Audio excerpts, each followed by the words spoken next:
Virtual functions. Virtual functions are very powerful, very useful. We use them a lot, and I think everyone's familiar with how to make use of them at this point.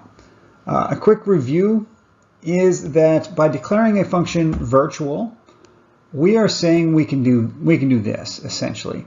I have a pointer to an A called PA, and I created a B and put it into the A pointer. And you're like, wait a minute, that's a B, that's an A. Well, B is an A, right? This is A. Class B is A. For example, maybe B is circle and A is shape.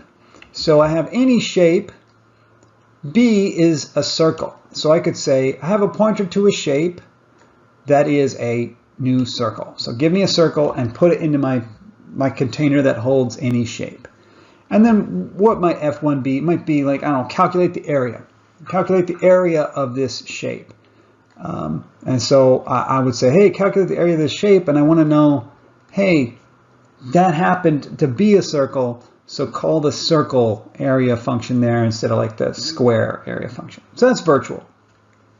Question is, how does this miracle work?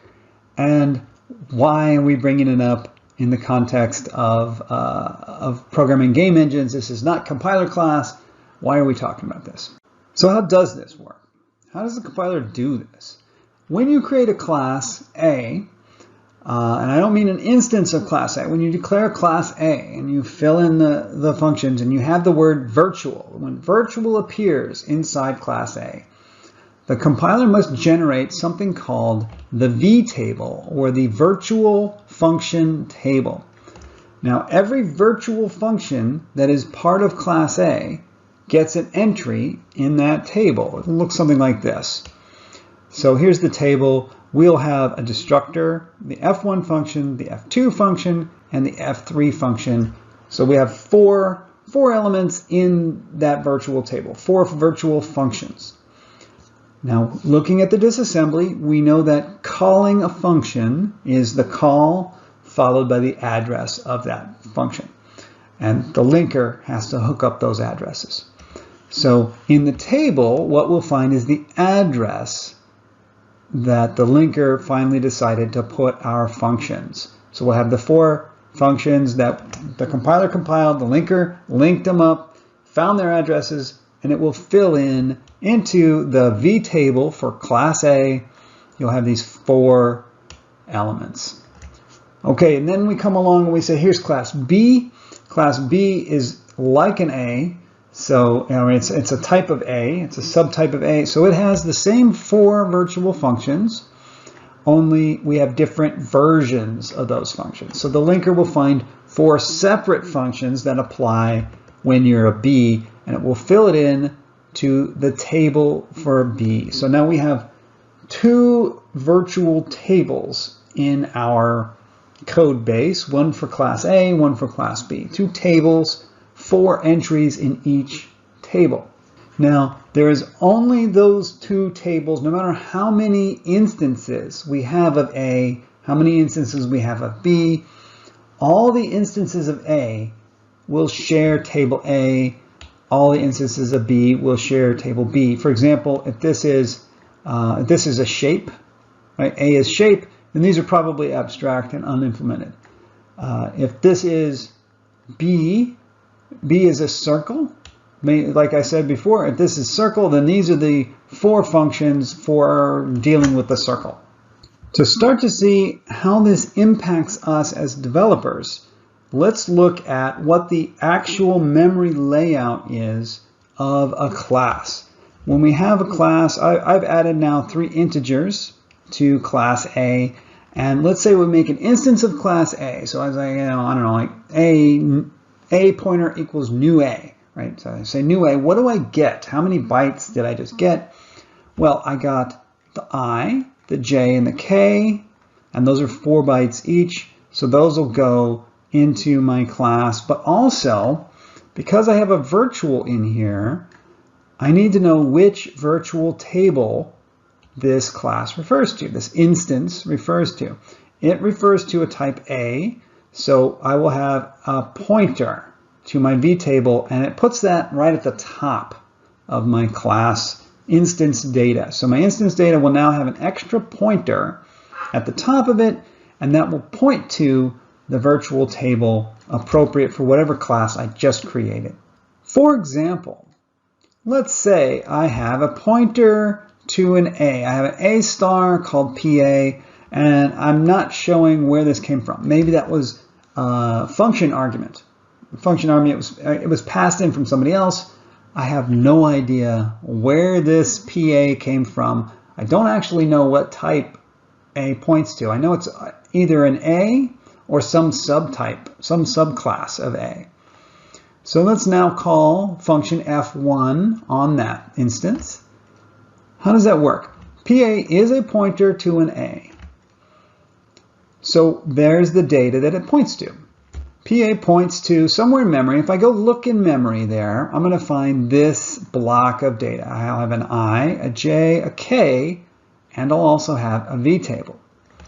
So the V table is itself a pointer. It's a pointer to somewhere in memory that is a V table.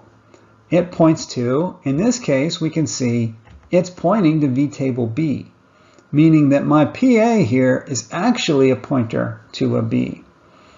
All right, now I want to call function f1 on this instance. So I'll need to step down in my virtual function table to find f1. F1 is right here in the table. This is the address of the function I need to call. So I will call what is at that address, and I will find that is where the linker put v::: f1. So that is how a virtual function actually works.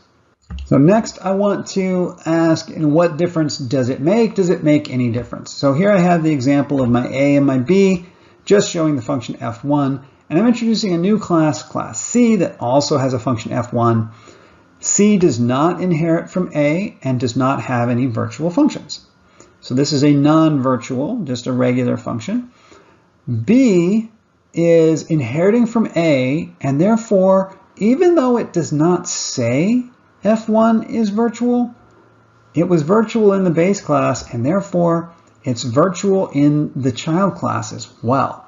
So I strongly suggest you use the override keyword to emphasize this fact, because otherwise it becomes hidden to any programmer who just looks at class B, does not realize that that is actually a virtual override of class A. And actually the bigger trap you get into is that you don't realize that the function signature must match exactly that of class A, or else it is no longer an override of function f1, and the compiler won't stop you. It won't catch you with that error. So put override on there, and then if you put override and then you make some mistake, like instead of typing f1, you put fl, you thought that was an L, and you put fl, the compiler will go and say, hey, you said it's an override, but there's no virtual function to override. And then you go, what? And then you go and you look and you see, oh, that's a 1, not an L, right? And then you fix it. But if you hadn't put the keyword override, you'd never know. So let's see this in action. I have an A star temp, which I create a B and I put it in there. So this is going to be a pointer to an A, B is an A, so that works. And then I have temp2, which is just a straight up C. And then I will call f1 on both of those. This first one is a virtual function call. The second one is just a regular function call. Let's look at the disassembly. Let's look at the disassembly and see what is the impact of doing it as virtual versus doing it as a non-virtual. First off, it should be pretty obvious that there's a lot more code involved with the virtual function call as opposed to the non-virtual, just called the function. Let's look at this first. What is this first instruction? It's move into ECX from our pointer temp2. So what did it do? It took your this pointer. This is the this pointer, it's temp2, and it put it in ECX. So that will be like the implied function argument of our this calling f1. So put this into ECX, and call F1, and we'll see that the linker has filled in the address of where C : F1 ended up. Okay, what do we do with the virtual case? Well, first we grab our this pointer and we put that in EAX. Okay, easy enough. And then we read whatever is at that address and put that in EDX. This is just a stack. And then we take and we put our this into ECX. That's actually the same as we did here because we need that in ECX. Okay, it was already in EAX. You think it could have been smarter about that, but so be it. Next, it reads from EDX into EAX. What was EDX again? EDX is what we got from here. And then now it's going to put that in EAX. And now it calls the function at EAX. Okay. And this one then here, this and this, these are, because this is compiled in debug mode, it's checking that the stack was not damaged, that there wasn't a stack overflow or something. And that'll be removed automatically in release mode. So really it's just this block here, and you can ignore this line. So what did we do? Let's try and understand. We said, take my this pointer, put it in EAX. The first thing in my this pointer is a pointer to my virtual function table. Load that pointer to the virtual function table into EDX. And then we said, down here, EDX is pointing to the virtual function table. In that virtual function table is the address of the function I actually want to call. Go and load the function I want to actually call into EAX, and now you can call EAX. So it's load, load, load. Just like we had in that diagram, I have to go load your this in. Whatever the first byte of this is, load to the table, and then somewhere in that table, load the address, and now you can call the address. And the comparison is the straight up call just has to load this pointer and then call. There's 2 extra loads required for the virtual function call. And something we're going to emphasize in later lectures is that every load from memory can be very expensive. So we've done 3 of them as opposed to 1 of them. So what then ultimately is the cost of a virtual function? Well, first of all, there is a memory cost. The virtual table itself is small. It's very small, and there's only 1 table for every type of class. If you have class A and class B, you've got 2 virtual tables. No matter if you have 1,000 instances of class B, you still only have those 2 virtual tables. The 1,000 instances don't make copies of the table. They make pointers to the table. So that means you have 1 pointer for every instance. So if you have 1,000 class Bs, every one of those 1,000 instances of class B has an extra pointer in it, pointing to that shared virtual table. So that's where the cost comes in terms of memory. You have an extra pointer in every class that includes the word virtual. And then there's the performance cost. At runtime, if you actually call a virtual function, there's that triple hop it has to do through memory to get to where you want to go, as opposed to a regular function where the compiler will work that out for you and the linker would just put the address directly in and will just be a straight call. So that can be a performance cost. Where am I going to care about that? I'm going to care about that if I call that virtual function thousands of times per frame. If I call it thousands of times per frame, that cost could add up to something that I care about. If I call it tens of times per frame, I really don't care. If we're talking about a few nanoseconds each, right? So nanoseconds each, whatever. It's only when it starts to build up to the reasonable fractions of a millisecond that I'm going to start to care. So if you are calling a function thousands of times per frame, like maybe mesh draw. Maybe you have a couple thousand meshes to draw in your full-size game. Mesh draw probably should not be a virtual function then, at the risk of maybe burning a little bit of extra time you don't need to burn. If you can figure out a way to make that not be a virtual function. On the other hand, like player update, player update. You got one player, maybe you got 4 players, maybe you got a dozen players, whatever. Nobody cares if you add a few extra instructions for a dozen players. They're going to start to care if there's 1,000 of them. Speaking of performance impact that can add up if you're not careful with it, let's take a look at something called shared pointer. We don't use these directly in this class. We used to a long time ago. We got rid of them. I'm not a big fan. Let's take a look at what is a shared pointer. The point of a shared pointer is to do like you do in C#. In C#, you create a new instance of something, and then when you're done using it, you just stop using it. And when you stop using it, the garbage collector will know that it's not used, and it will delete it for you automatically. You don't have to delete them. And that's what a shared pointer does as well. If you use a shared pointer to something, then you're saying, hey, I'm using this. As long as I'm using this, it cannot be deleted. And so no one will accidentally delete something that you're still using. And then as soon as you stop using it, you just set your pointer to null. When the last person stops using it, it gets deleted. So that's what a shared pointer does. For example, let's just look at this simple little function. I have some C-style string, so it says null terminated string, just a pointer to an array of characters.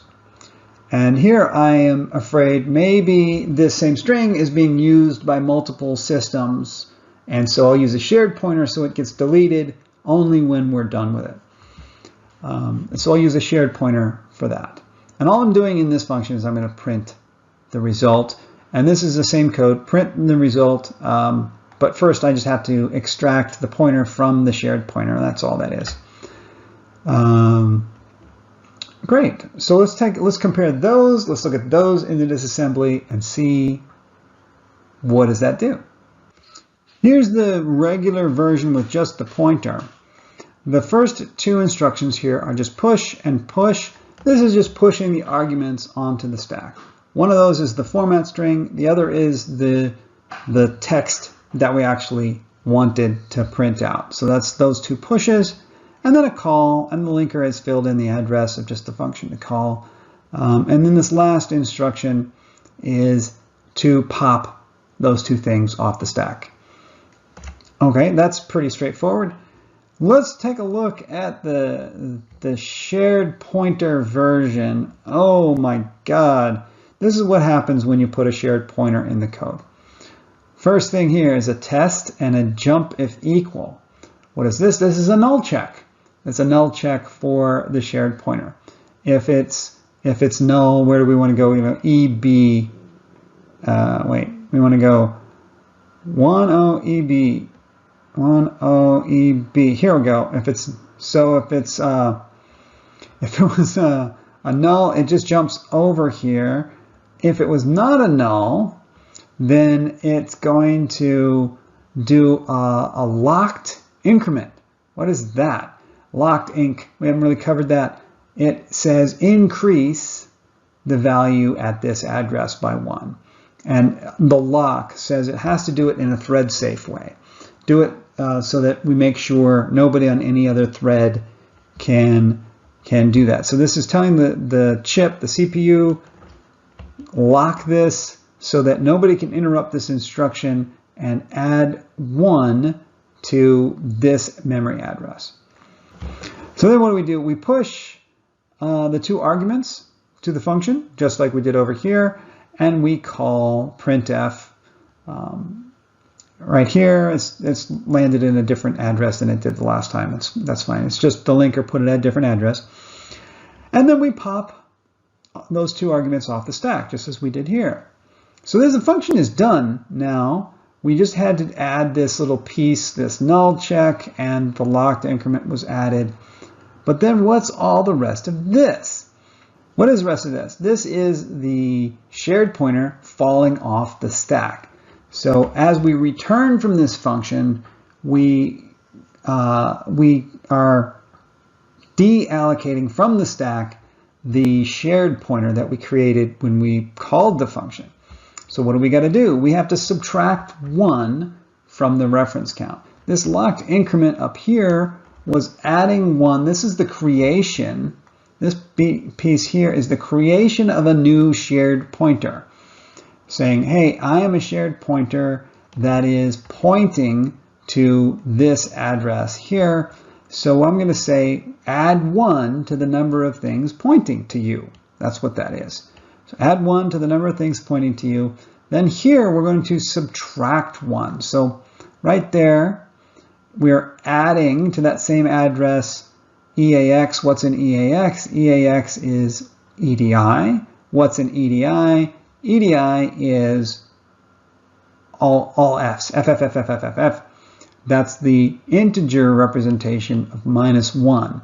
So this instruction here actually said subtract 1 from the reference count. So that's what that is. And then this is a null check to make sure if it was null, we don't do that. And then what is the rest of this? This is saying, hey, when you subtract 1 from your reference count, if you hit 0, that means it's time to destroy the object.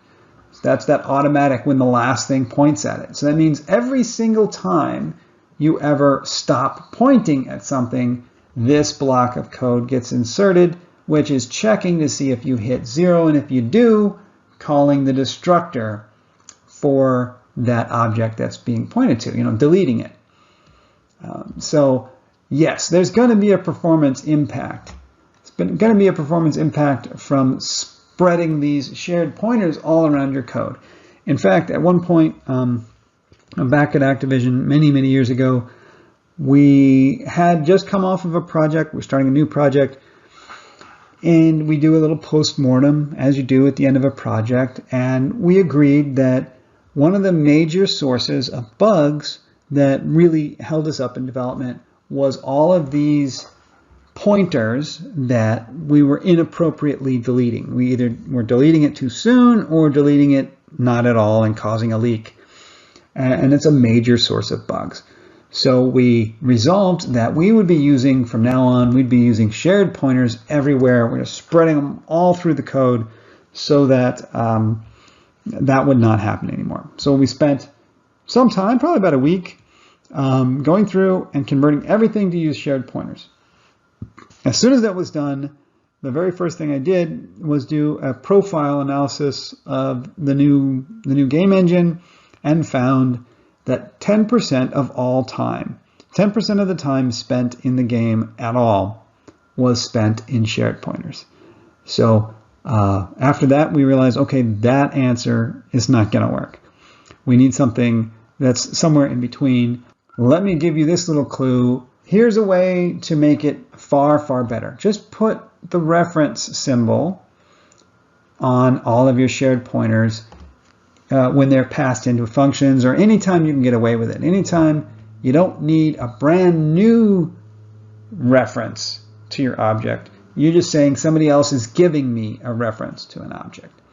Then when you compile, it is much better. Here's the original. Here's the new version. We still have a little bit of the code, but you'll see we don't have to increment. We no longer have to increment the reference count. We don't have to decrement the reference count. All we have to do is just this one call to extract the pointer from the referenced pointer. And so that's far better than that long version that we had a minute ago.